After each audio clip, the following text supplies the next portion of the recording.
Good morning, students. So, today we are coming back to the lesson matter. The last day I have discussed about the kinetic theory of matter, and all the questions I think you have answered.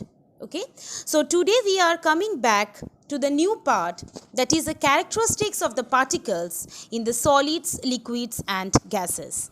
So, first of all, if we discuss about the shape, some of the parts, some of the points, before that I'll just tell that some of the points we have already done in the lower classes. As a recapitulation, I'm doing it over here so that you can remember whatever points we have done. So first part, the shape. The solids are having the definite shape. The liquids, they are not having the definite shape. As you can see, in the bottle, what is kept? The water, which is liquid, and therefore it is taking the shape of the bottle. So the liquids are taking the shape of the container in which it is kept. The gas, for example, the balloon. In the balloon, what is the gas? And the gas is taking the shape of the container. Next point, the volume. The volume of the solids and the liquids are fixed. It's definite. But for the gas, it is not definite. It fills the entire volume of the container. Now the ability to flow.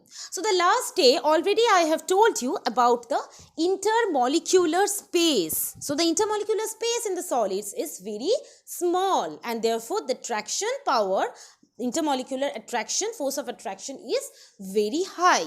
So obviously the force of attraction is very high, therefore one particle cannot leave another particle and move, so they cannot flow. And next, the liquids. What is happening? The liquids can flow from a higher level to the lower level. And the gases, you know that the gases can flow in all the directions. Now the compressibility. So again, just if we are coming to the structure, if you see the structure of the last day, what is there? The intermolecular space. The particles are very much congested in the solids, and therefore if we are pressing it from either of the sides, what is happening? It cannot be compressed, and therefore we can tell the solids are incompressible. Liquids, what is it? It is having the intermolecular space is little bit more than the solids, but less than that of the gases. So space is there, little bit space is there. So if we are compressing the liquid, what is happening? In between the space, where the spaces were there, vacant spaces were there, the particles will come and occupy that space, and therefore we can tell to some extent the liquids are compressible. And gases, since the intermolecular space is too high, the most as compared to three states of matter, therefore we can tell that they are highly compressible. Now the diffusion. Diffusion, it's very, what is diffusion? First of all, what is diffusion? Your mother is cooking a delicious food in the kitchen, and from the study room, you just got the smell and ran and caught your mother. Give whatever you are cooking. So that's called the diffusion. Why you are getting the smell? Because of the diffusion. One gas particles is mixing very nicely, homogeneously with another gas particles. That is the diffusion. So just note the word which I have told just now, that the gas particles are mixing. So in the gas, the particles in the gas, the diffusion can occur the most. The liquid, it is occurring very less, and obviously in the solids, no chance of occurrence.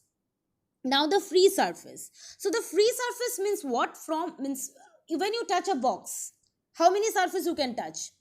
How many surfaces? So that are the free surfaces. So it is many. Liquid. Liquid is one, and the gas is none. Density. Density is what? Means what is the density is equal to mass per unit volume.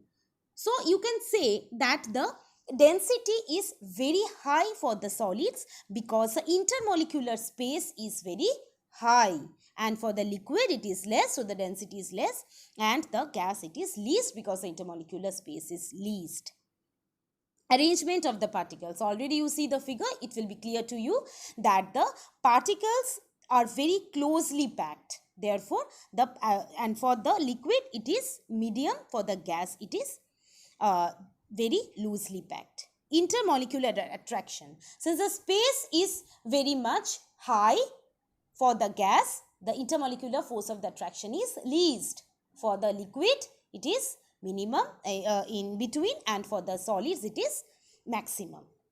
Movement of the particles. So, since the intermolecular force of the attraction is very much high for the solid, what is happening? The movement is very much restricted. For the liquid, it is they can move very easily. For the solids, more easily. Okay, so this part just you see very nicely, the definitions very nicely. You see, this is just the basic of the particles. This is just the basic of the particles kinetic theory of the matter, the particles of the solids, liquids and gases. Okay, thank you, students.